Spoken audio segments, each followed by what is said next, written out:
Rich, thanks for having us in your home. Really nice to be here.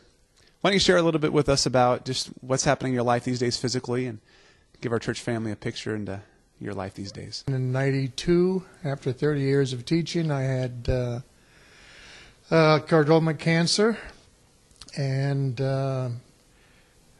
God was with me on that one. I had prayers from 4 states coming through, and they lobbed off a few internal parts, and then a neutron radiation was experimental.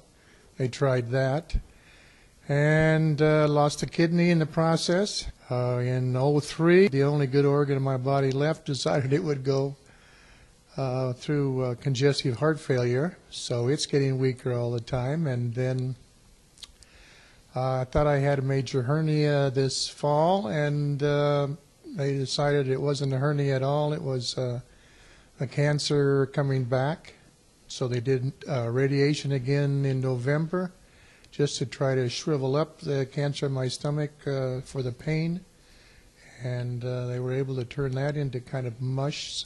It's not seeming to grow anymore right now. It's amazing when I talk to people about your health condition, and let them know how you're doing, and we'll talk about some prayer needs and ask people to pray for you. And over I hear people say, Rich Herman? He looks too good, and I feel the same way. I can remember the first time I met you, probably about a year ago, and even then you were struggling with some health issues and have continued. So I was blown away at the constant smile, and I run into you a lot when you're in the nursery, holding those kids and rocking those babies, and this sense of at one point I thought, well, he's a happy guy, and I've come to realize, no, there's a joy inside of you, Rich, that blows me away, and I don't see it in people who seem to have great health. Things seem to be going exactly the way they'd always dreamed, yet here you are facing what you're facing, and the hard fact of it is life is becoming more and more precious to you these days, yet your joy doesn't fade. How in the world do you keep that joy so alive?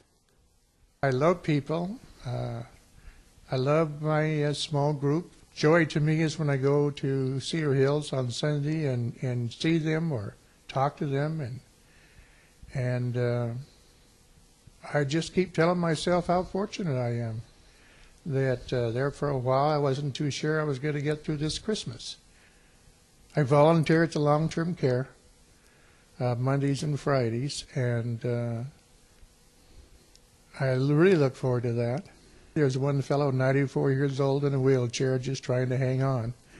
And he's worried about me, for crying out loud, and I haven't even known him that long. And so I guess it's people and the relationship I have with them that keeps me going. I've got a fantastic wife. I kind of like to keep her around and be around her a few more years. It's great. When you talk to your doctors these days, what do they talk to you about when they kind of give you an insight into what's going to happen next, or where this cancer's going? How fast is it going to take over? It's been growing. As long as it'll stay away from organs, it'll just keep growing and growing until it hits an organ, and generally then that's about the end of it.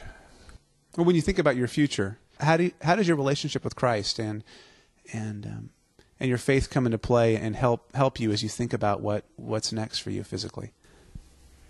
Well, I thank God that I'm right with Him, because outside of that, knowing that you're going to be not around too much longer, without that it would be very scary, thinking what's going to happen. Is death the final step and there's nothing else? I feel that being with God, and especially Jesus, that I'm looking forward to sitting down with Him.